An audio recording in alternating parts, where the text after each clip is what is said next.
Hello, YouTube.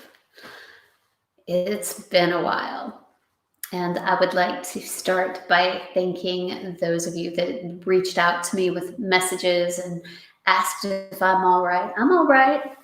I'm here.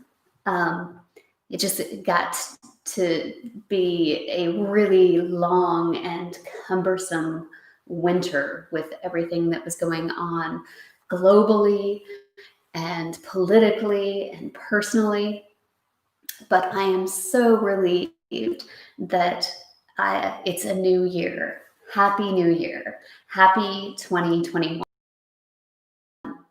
Mostly doing this today as a test. I haven't live streamed in a really long time, so I'm a little bit nervous, a little rusty, but I figure starting a new year, it's time to bite the bullet and just start doing, start creating, start sharing again with followers, with patrons, and I'm excited to do so. I feel a lot of relief at the arrival of a new year. Things seem lighter, seem happier. So I'm excited to get started. I have a lot of projects going on, and I'm excited to share those with you. Um, there's always a lot going on behind the scenes over on Patreon, for example. I always post my reference photos. I do a lot of self portraits, so I have to take reference photos. And there's a lot going on there. Behind me here is the last painting I did for 2020, and I set it here as kind of a talking point, so that I could talk about my process with creating a painting like this. This is acrylic. It's on stretched canvas. Um, the the top that you see that I'm wearing here was something that I actually created myself out of just found objects, things that were just literally lying around, like sticks and twigs and moss. But I created like a bustier kind of thing using vines and sticks and all tied together and formed over a dress form, and then took moss and attached that to the what would be the cups of the top. I used leaves. I was really going for a kind of a Mother Nature kind of costume. Like if nature herself could dress, what would she wear? So that was the motivation behind the costume. What you don't see in the painting is the full hoop skirt that was created to accompany this piece. And it was just loops and of that vine again, all connected together. And it kind of swung like a hoop skirt of the late 1800s would, just kind of tiers of rings creating a shape. And then again, that was decorated with leaves and moss and more vines and sticks and just interesting bits of nature. The crown was created again with vines and sticks and some feathers that my chickens had shed, and moss again, and berries and acorns. It was fun to build something from nothing. I love doing that. I love taking things and making something from nothing. Um, just things that were lying around on the ground. So I created the costume, and then I had made it to my size so that I could just put it on and go out with the camera in, um, with this background of bare trees and vines behind me, and just uh, take all of the photos for that. And there were a lot of photos from that. And when you're taking photos of yourself, I do it in excess because I can't really see how they're going to turn out. So there's probably hundreds of photos from any one project that I could do self-portraits with, but usually only a few of those turn out as I'd hoped, or sometimes better than I'd hoped, with the way the light hits or the shadows are cast, composition.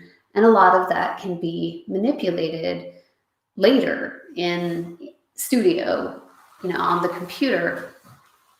But it's a fun process. It's a very detailed, in-depth process. And then ultimately taking those photos that I'm happy with and creating paintings.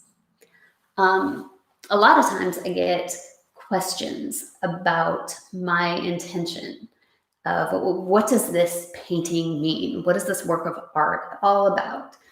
And I remember being younger, like as an art student, and kind of bristling a little bit at those questions, because I was kind of taught to leave that interpretation open to the viewer. But as I've gotten older, I think it's important to share what your intention is.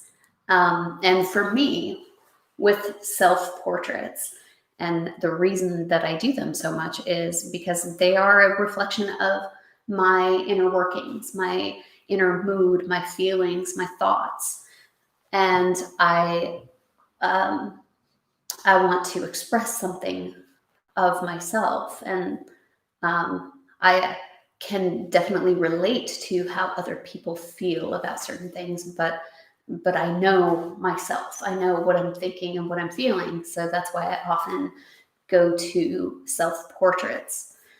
And this one in particular, I don't think I really set out with an intention of what I thought it was going to be about. But I wanted that nature, kind of Mother Nature essence in there for sure. But as I painted myself, and as the depth and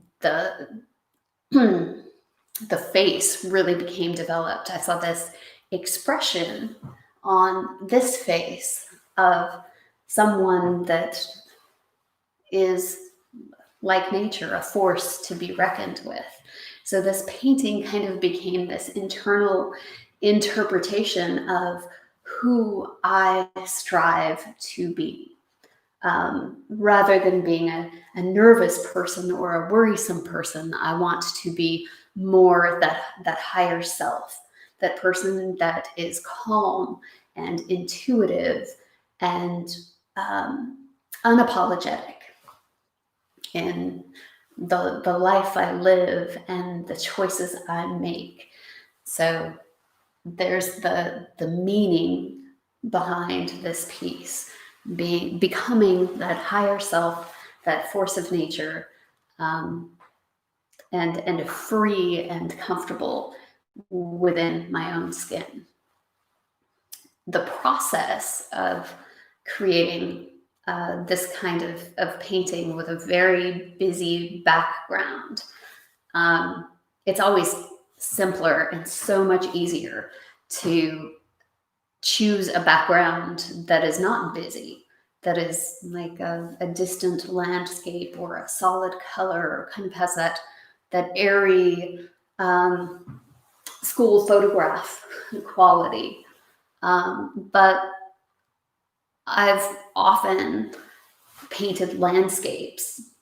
I grew up in a very beautiful landscape, so I always appreciated landscapes, and I always enjoyed doing figure painting as well. So the two have finally come together in a lot of my recent works and become a landscape meeting a figure painting.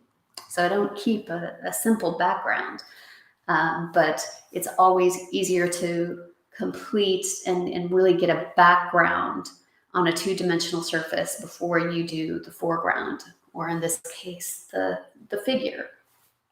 So with the busyness and all of these branches and the way that branches intertwine and crisscross and flow in a certain direction, and it's just a jumbled mess, but there's an order to that chaos. And painting this background, there has to be a certain order to the chaos. So you start with the darkest parts and work with layers up to create the highlights and the twigs and that are in the light and the leaves and everything. And that's usually what takes the most time. And it definitely did in this piece as well. And then moving into the foreground and the figure was the general process of this. So this was the last one of the last year that I'm glad is over. I have started a new one of the same series, slightly different figure orientation, I guess, more of a upward looking face to sky, face to the breeze, face to whatever may come kind of feeling to it, but still the same costume, same background. And I've been working on that. And again, that's stuff that's always behind the paywall on Patreon, those reference photos, that daily progress of what I'm creating that day. So if you are so inclined, for as little as $1 a day, you can become a patron and see that whole process and these paintings as they come together and support a living artist in the process. So if you're so inclined to check out Patreon, check out my website. I'm kind of all over the place on the internet, and there's lots of things to see. My plans for the coming year, of course, lots of paintings and projects, and I'm always kind of inclined to do texture in my paintings, and I love the texture of clothing and of things to wear. So I'm always creating interesting and unique outfits with the promise of painting them. You know, I love to paint texture. So that's why you see a lot of things like tutus and moss and sticks and leaves in my paintings, because I find that challenge very rewarding.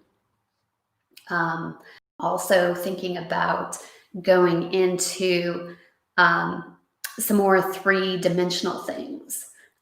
There's a video that I posted, gosh, it's probably a couple of years ago here on YouTube, of how to make paper clay. And I made the video. It's still getting a lot of comments and stuff. And I ultimately made a bust. So that when I make those articles of clothing that I was talking about, I have something that is my exact size. But I would like to get into more three-dimensional things and see what I can create with that paper clay, because it's such a good, sturdy, solid thing to build. It dries super hard and it's not very heavy. So thinking about that, and I'm also looking at starting up a blog again on my website. I had a blog in the past, and it just kind of got too difficult to manage so many aspects of things. But I think I've got a pretty cool idea about a blog to share going forward. And so those are just a few of the plans that I've got for the coming year, but I'm looking forward to sharing so much more with you and doing a lot of things. And thank you for your continued comments, even when I haven't been really active on YouTube. And thank you for being here. I don't see that I've gotten any comments or anything. So I'm not sure if that aspect is just not working, or if there are comments happening, I'm not seeing them. So I apologize for that. Um, but yeah, what else is there? The winter is finally seeming to be wrapping up where I live. Um, it had gotten really gray there for a couple weeks, and that always kind of really makes me drag my feet, because I love the sunshine so much. So I'm looking forward to warmer days and getting out in the garden and planting, getting my hands dirty, getting dirt underneath the fingernails, and seeing what I can grow this year. My garden last year was a pretty good success. I was able to get some of the really big sunflowers going, and I was really happy about that because I'd had a couple of years where I couldn't get them to do well. But last year was a good year for sunflowers. It's a good year for chili peppers and ground cherries, which are very similar to, in texture, to like a little cherry tomato, but they're very sweet. So it's almost like a little berry. I think they're often referred to as golden berries as well as ground cherries. I've got a variety of onions and garlic growing in the winter garden out there right now. Um, and that's great, but it takes so long for an onion or garlic to come to fruition. They're just not as much fun as flowers and fruiting plants. So definitely be gardening again this year, and continuing with walks. And actually, now that the channel has had a little bit of significant growth, I can actually take my phone out on the trail and out into the wilderness and do some live streams, not just from the comfort of my home, but out in the world. So I will continue to, be aspire to do more and to be really active and motivated and staying hopeful and positive as the year goes by. So I think that that's going to do it for me for now. This was pretty much just a test, but I thank you so much for watching, and I hope that you are off to a great start for a new year. And just stay positive, stay hopeful, and be kind. Thank you so much for stopping by.